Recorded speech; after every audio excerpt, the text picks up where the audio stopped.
वकील साहब, एक सवाल है जी। जैसे कोई कर्मचारी अगर अपने सेवा कार्यकाल में खत्म हो जाता है तो उसके परिवारजनों को जॉब क्यों नहीं मिल पाती है?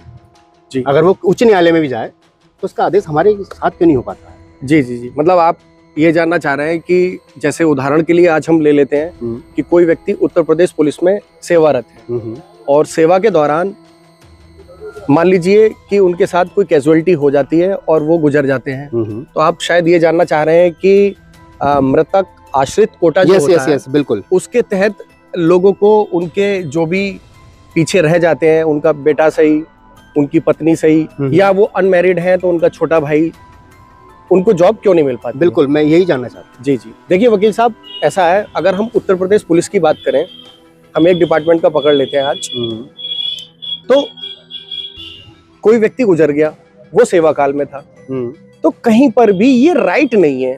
देखिए, समझने वाली बात है, लोग ये सोचते हैं कि मृतक आश्रित कोटे में नौकरी पा जाना, नौकरी का प्राप्त होना एक अधिकार बन जाता है, ये राइट नहीं है।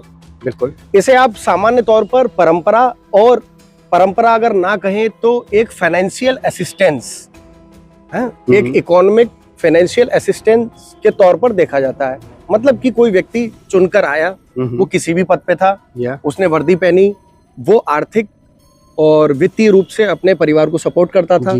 उसके असामयिक मृत्यु से जो परिवार को आर्थिक और वित्तीय नुकसान होते हैं, तो उसके सपोर्ट के लिए, उसके सपोर्ट सिस्टम के लिए ये मृतक आश्रित कोटे में नौकरी दी जाती है। जी। अब देखिए, बात ये आती है कि कई बार ये होता है कि आप उसकी फाइल बनाएंगे, जी, यानी कि फाइल में ये होगा कि जो व्यक्ति था वो कौन थे, जी, वो किस पद पे थे, कहाँ पोस्टेड थे, जी, और कैजुअलिटी कहाँ हुई, उसके सपोर्ट में जो भी आप डॉक्यूमेंट वगैरह है, पोस्टमार्टम रिपोर्ट, डेथ सर्टिफिकेट वगैरह, वो सब तैयार करेंगे, पूरी फाइल बनेगी। जी। और वो जिस जिले में पोस्टेड थे वहां से वो फाइल जो है वो वहां से तैयार होगी, उसको वेरीफाई किया जाएगा। जी।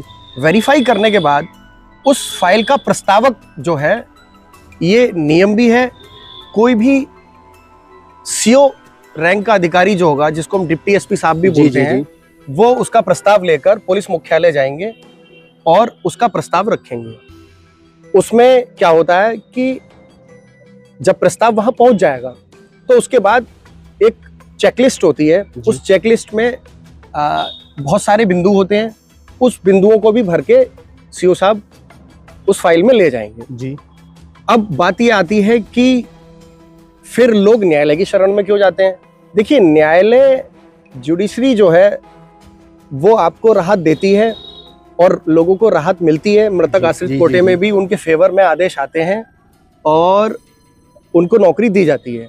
लेकिन इसमें एक वो है शर्त यह है कि आपकी तरफ से एक्सप्रेशन ऑफ इंटरेस्ट, मतलब आप आर्थिक रूप से अक्षम हैं, आप अपना जीवन यापन अच्छे से नहीं कर पा रहे हैं, आपको वित्तीय संकट है उस व्यक्ति के गुजर जाने के बाद, चाहे वो अनमैरिड हो या मैरिड हो। ठीक है, अनमैरिड हैं तो मान लीजिए ये है उनके माँ बाप, वो तो हो ही गए, मैरिड अनमैरिड दोनों में शामिल है। यस। और उनके जो छोटे भाई बहन है वो एलिजिबल हो जाएंगे। मैरिड है तो उनका अपना बच्चा या पत्नी। बिल्कुल। लेकिन इसमें आप जो एक्सप्रेशन ऑफ इंटरेस्ट जो दिखाते हैं वो आपको बार बार करते रहना है। जी। और इसमें एक सबसे बड़ा जो फ्लॉ, जो कमी हो जाती है लोगों से, वो ये हो जाती है कि वो 5 साल तक या तो बीच में या शुरुआत में संपर्क करने की विभाग को पत्राचार के माध्यम से अपना एक्सप्रेशन ऑफ इंटरेस्ट उसके लिए आवेदन करते ही नहीं है मृतक आश्रित में कोटे के लिए। फिर जुडिशरी के पास अगर आप जाएंगे भी, अगर आप हाईकोर्ट गए भी जी, और अगर हाईकोर्ट की नजर में ये आता है कि आपने लगातार 5 वर्षों तक जी अपना इंटरेस्ट शो नहीं किया है जी, तो क्योंकि आपका अधिकार तो था नहीं है, जी, ये एक तरीके का असिस्टेंस था, एक मदद थी। बिल्कुल। तो यानी कि आपको मदद की जरूरत नहीं है और राइट आपका है नहीं, तो आपका जो है वो एडवर्स ऑर्डर आपके अगेंस्ट में आ जाएगा और न्यायालय इसमें हस्तक्षेप नहीं करेगा और आपके विपक्ष में ही आदेश आएगा। तो आपको सिर्फ ध्यान ये रखना है, कोई भी व्यक्ति जो कि मृत हो गए हैं, उनके साथ कैजुअलिटी हो गई है, तो उनके परिवारीजन जो है यथाशीघ्र अपनी पूरी फाइल बनाकर विभाग से संपर्क में आए, और लगातार हर वर्ष कम से कम आवेदन देते रहें और उनको रिमाइंडर देते रहें कि हमें आश्रित कोटे के तहत, मृतक आश्रित कोटे के तहत जॉब चाहिए। जो भी हमारी एलिजिबिलिटी है, जो भी हमारा वार्ड है, मान लीजिए उनकी पत्नी करना चाहती है या बच्चा करना चाहता है या छोटा भाई है, तो वो उसकी क्वालिफिकेशन का भी सर्टिफिकेट रहता है, उसके हिसाब से उसको एक आर्थिक सुरक्षा दी जाए। ठीक है। तो वकील साहब लास्ट में हम लोग समरी बता दें इसकी। हाँ बिल्कुल बताइए। देखिए साहब, समरी यह है कि कोई भी व्यक्ति जो मृत हो गए हैं सेवा काल के दौरान, उनके वार्ड अगर नौकरी पाना चाहते हैं तो याद रहे कि जिस तिथि से, जिस भी तारीख, महीने और जो सन में उनकी कैजुअलिटी हुई है, उसके 5 वर्ष के अंदर अंदर आपको आवेदन कर देना है। यदि 5 वर्ष से एक भी दिन ऊपर होता है तो आपके खिलाफ में ही आदेश आएगा, आपको जुडिशरी कोई भी राहत नहीं देगी।